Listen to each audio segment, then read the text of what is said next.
보조기가 왜 중요한지, 그 신체의 일부이고 나의 삶에 어떤 변화를 줬는지 이런 내용부터 해서 오늘 얘기를 좀 풀어볼까 합니다. 첫 번째 진행하겠습니다. 보조기가 나한테 왜 중요하고 그리고 나의 삶에 어떤 변화를 줬는가 이런 관점으로 일단 말씀을 나눠볼까 합니다. 네, 저는 인공호흡기를 사용하고 있는 근육병 장애인입니다. 인공호흡기를 사용하면서 생기는 가장 큰 장점을 생각해 봤을 때는 그 전에 이제 인공호흡기를 사용하게 됨으로써 신경근육계 질환 환자들이 90% 이상의 호흡부전을 사망하고 평균 수명이 20살 안팎이었던 과거에 비해 사망률이 굉장히 낮아지게 되면서 평균 수명률이 해마다 늘어나고 있어요. 그리고 호흡기 의료기가 병원에서만 사용이 가능했다면 호흡보조기는 기도 절개 수술 없이 호흡을 유지할 수 있게 해주고 일상생활을 가능하게 해줍니다. 이제 기도 절개 시 식도로 음식을 먹지 못해 콧줄을 사용해야 하지만 호흡보조기를 사용하면 이제 식사가 가능하며 입으로 맛을 느낄 수 있게 됩니다. 인공호흡기를 사용하는 이제 주 대상자분들이 많이 근육장애인 분들이세요. 그분들은 입으로 모든 의사소통을 하고 신체 중 그나마 유일하게 쉽게 움직일 수 있는 부분이 입임에도 불구하고 기관절교 성대가 움직이지 않아 대화가 불가능하게 됩니다. 근육병이 진행될수록 손가락도 움직일 수가 없게 되고 체위변동도 누군가의 도움이 필요하지만 의사소통마저 안 된다면 제일 큰 좌절과 절망감에 빠질 수밖에 없을 것이라 생각합니다. 그래서 이런 인공호흡기를 통해 병원에서만 지내시던 분들이 외출도 할 수 있게 되고 일상생활이 가능하게 되는 점들이 가장 큰 장점이 아닐까 싶습니다.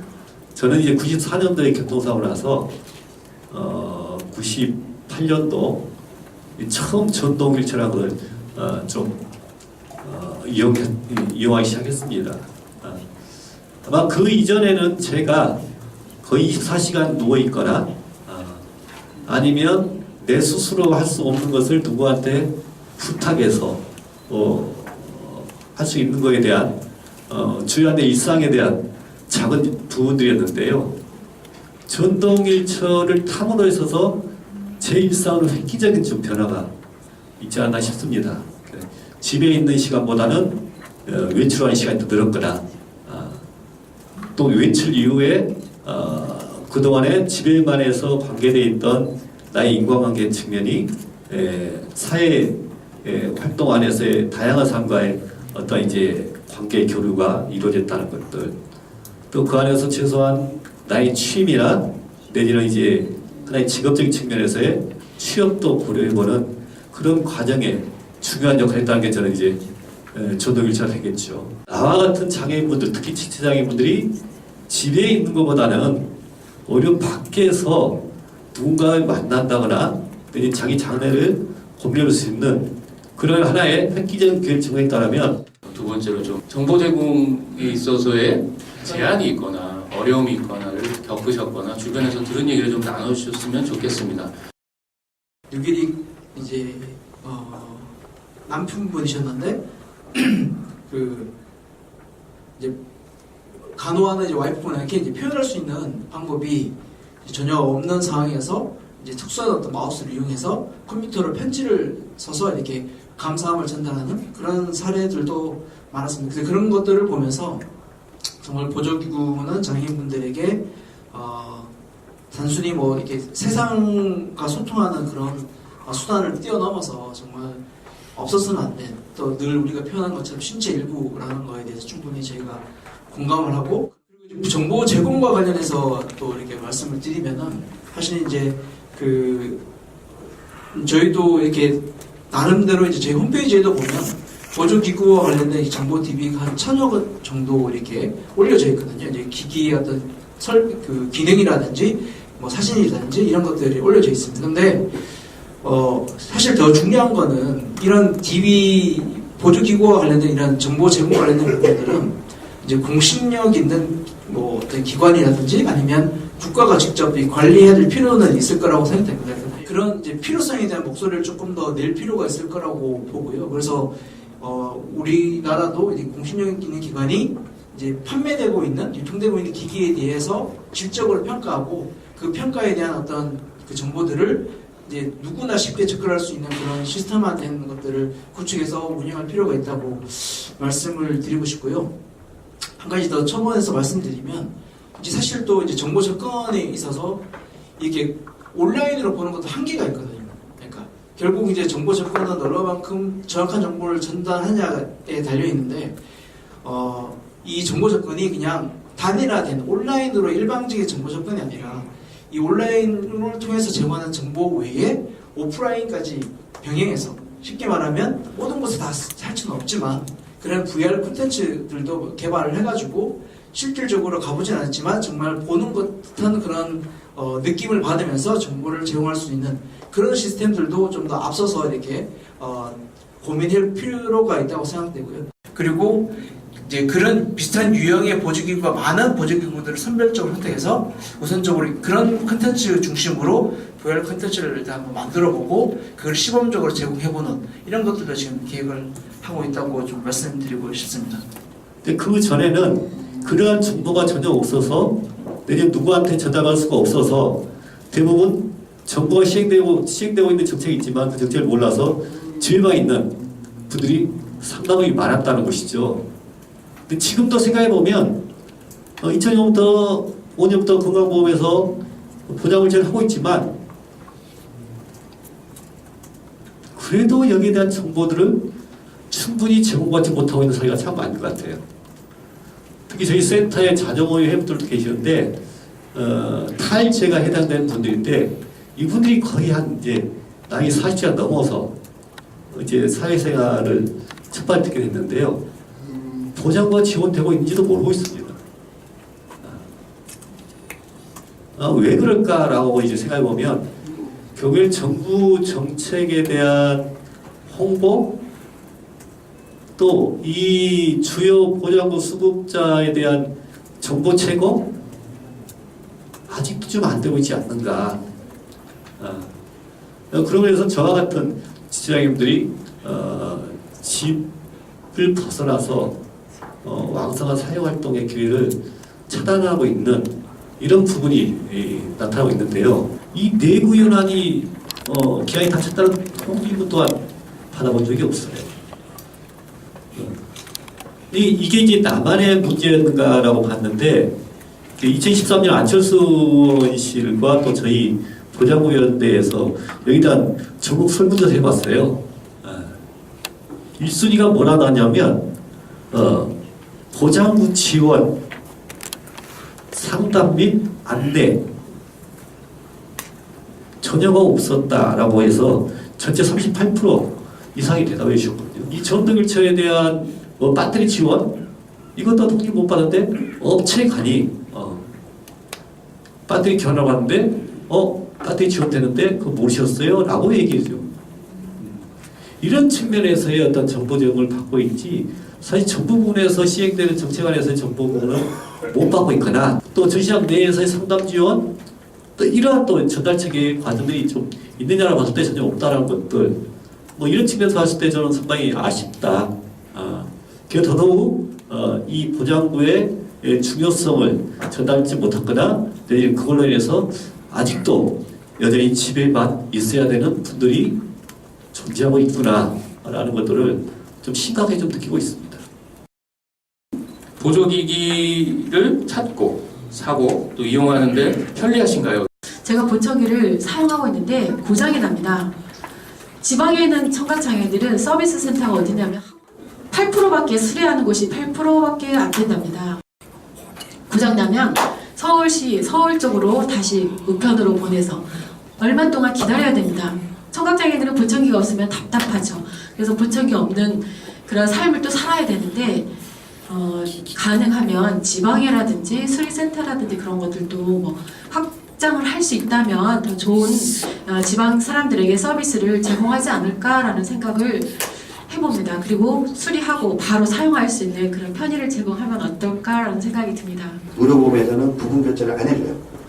그걸 인정 안 해줍니다. 그러면 그 막대한 돈을 또 들여야 되는데 정말로 그거 하나만 하는데 내가 한 달 급여를 다 넣어야 돼. 그래야 저희 이제 그 사회생활 할 수 있으니까.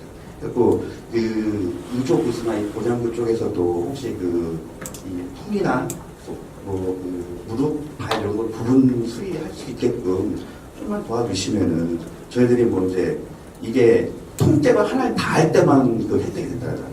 하나를 다 해야만 그 비용을 지급해야 되는 거고. 네, 안녕하세요. 저는 성남에서 왔습니다. 성남시 장애인조합 복지관에서 왔고요.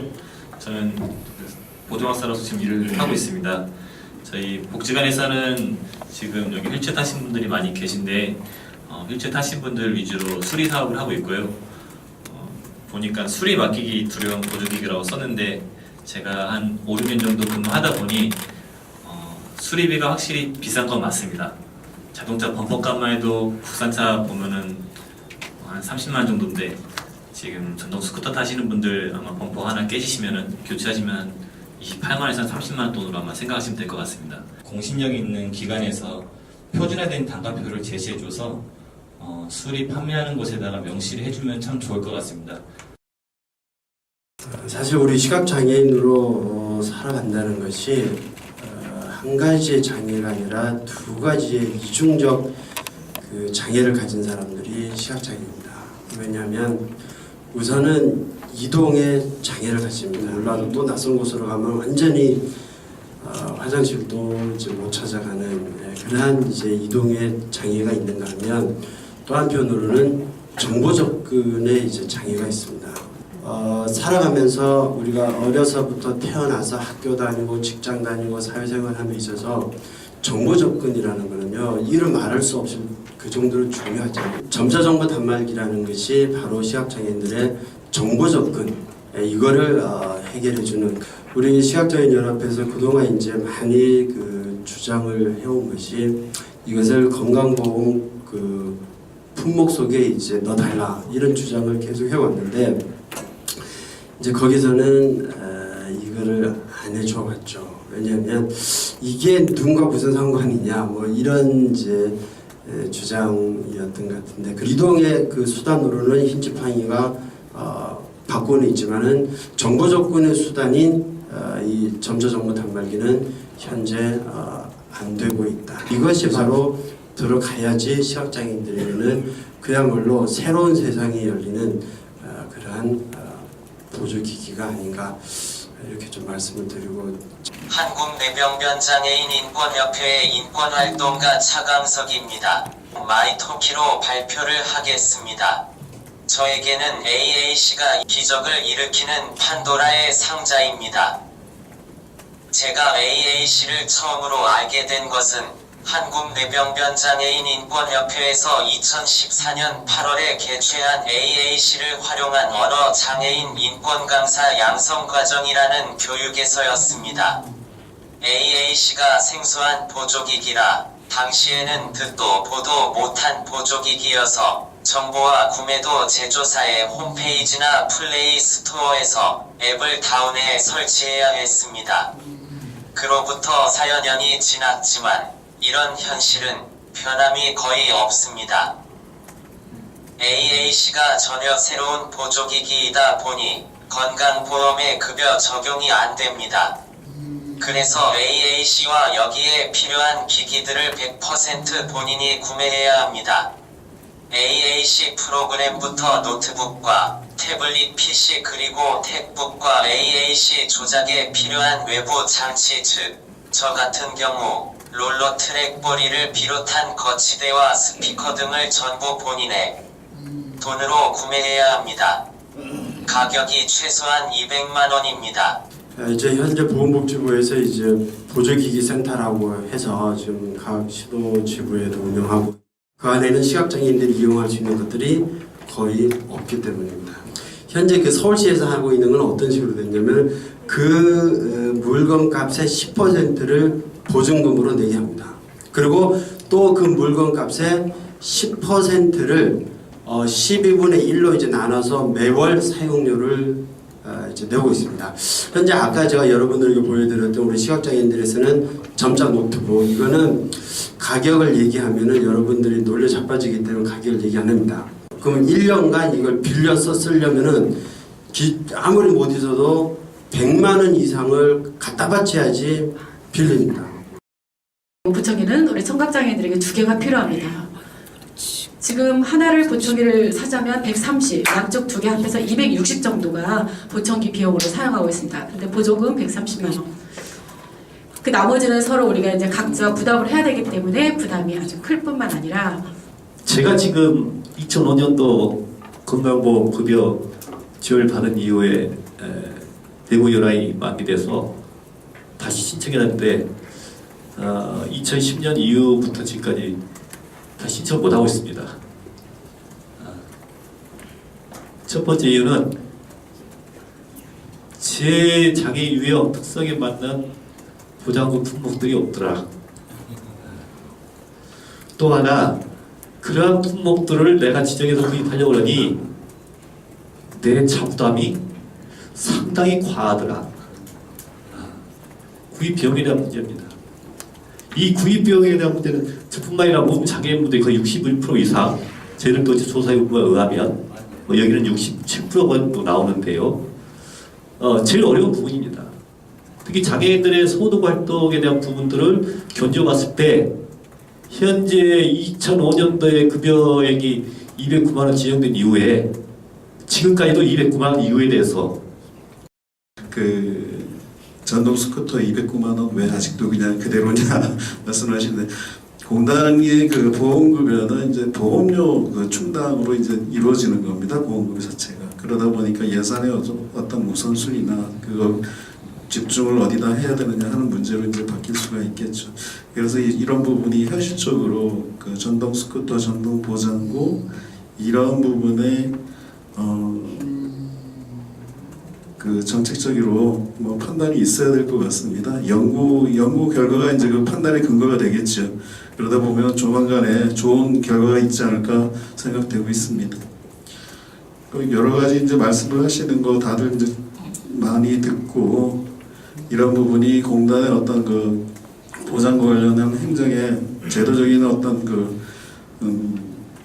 시행을 갖다가 이룰 수 있도록 제가 많이 들은 말씀 검토하고 건의하겠습니다. 근데 지금 말씀 들어보다 보니까 공단에서는 보장구를 지급하는 데만 신경을 썼지, 지금 말씀하신 것처럼 내구현이 다 돼갔을 때 다시 한번 재구입을 하라든가 뭐 물품에 대한 안내라든가 이런 부분이 상당히 많이 부족했던 것 같습니다. 제가 지금 여기 들어오면서 말씀 들으면서 상당히 좀 신선하게 좀 충격적이라 그럴까요? 그런 부분에 이제 지급하고 난 다음에 서비스에 대해서 그 좀 소홀히 했었던 것 같은데, 이런 부분은 충분히 건의를 해서 좀 더 서비스를 받고 있다는 느낌을 받을 수 있도록 최선을 좀 다할 수 있는 제도가 될 수 있도록 건의를 드리겠습니다. 보조기구라고 하지만 다른 보조기처럼 이제 인공호흡기는 대여를 받을 수가 없습니다.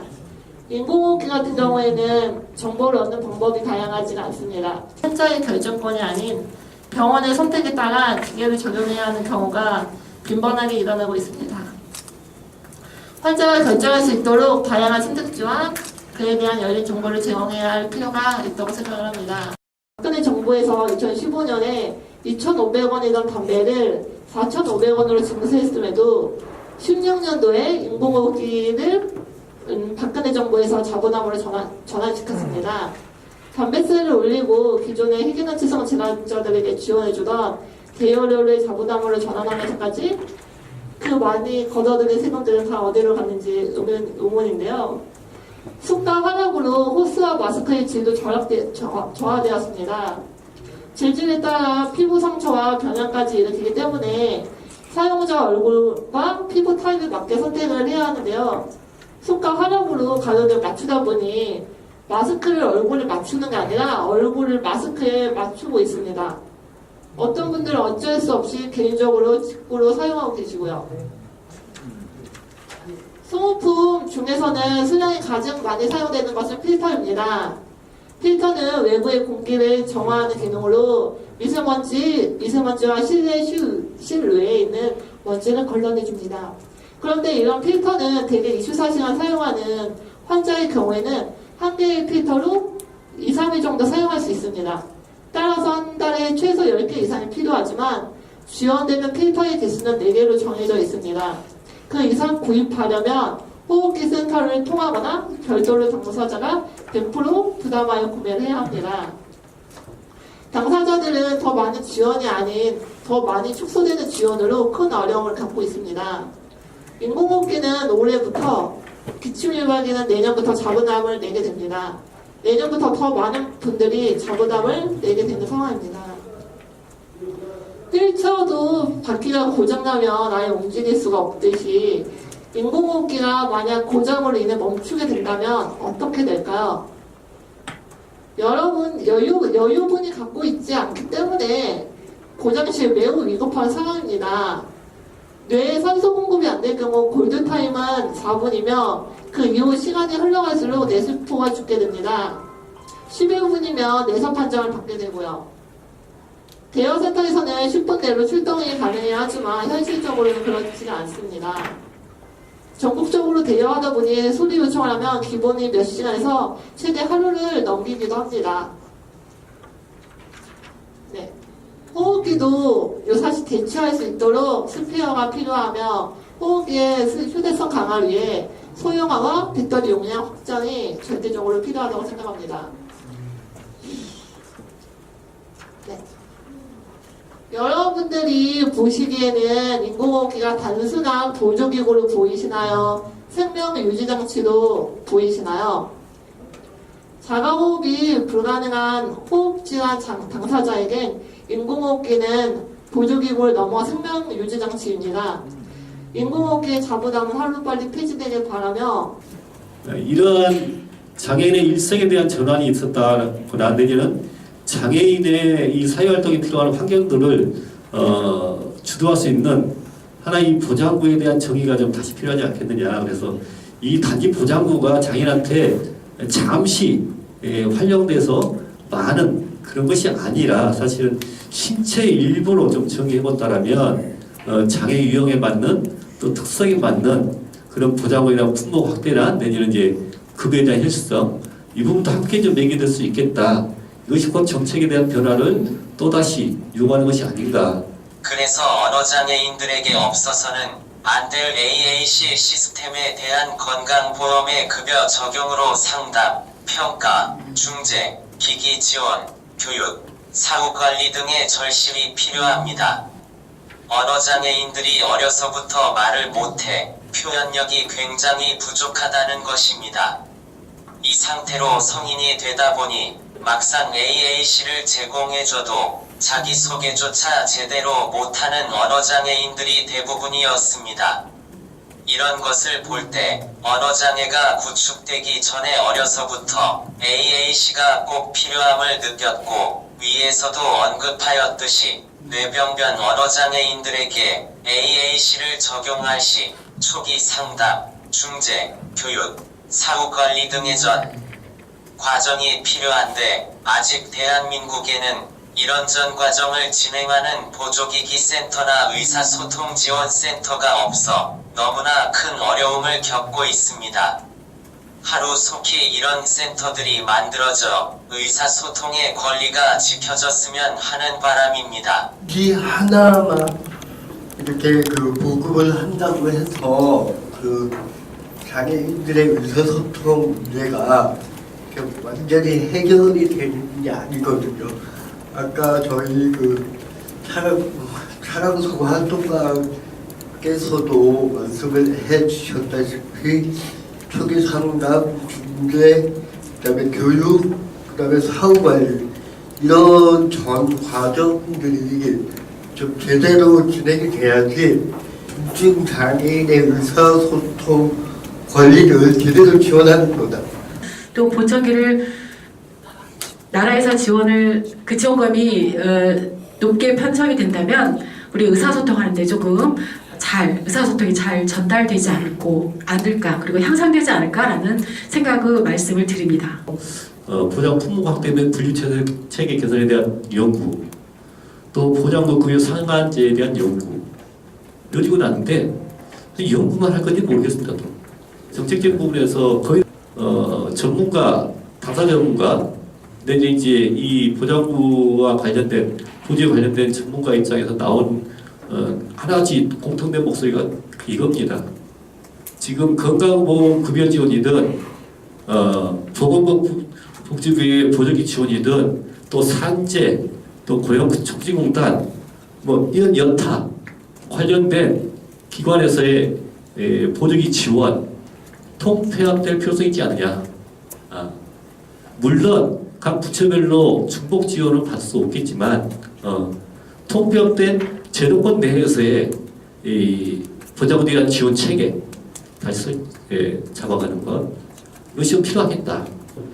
결과적으로 제도권 내에서의 이 지원 방식이 저는 철저히 수혜자의 장애인 중심에, 요구 중심에, 또 그 장애 유형의 기능 중심에 라는 정책이 시행되는 게 맞다고 봅니다. 청각장애도 마찬가지고요. 왜 보청기 꼭 하나여야 됩니까? 그렇죠? 2개, 3개 필요하지 않습니까? 이러한 부분들. 의사대체기구도 마찬가지입니다. 네. 이런 전반적으로 봤을 때 현재의 이 보장부 지원에 대한 제도들은 전면 수정하고 가는 필요성이 있지 않는가.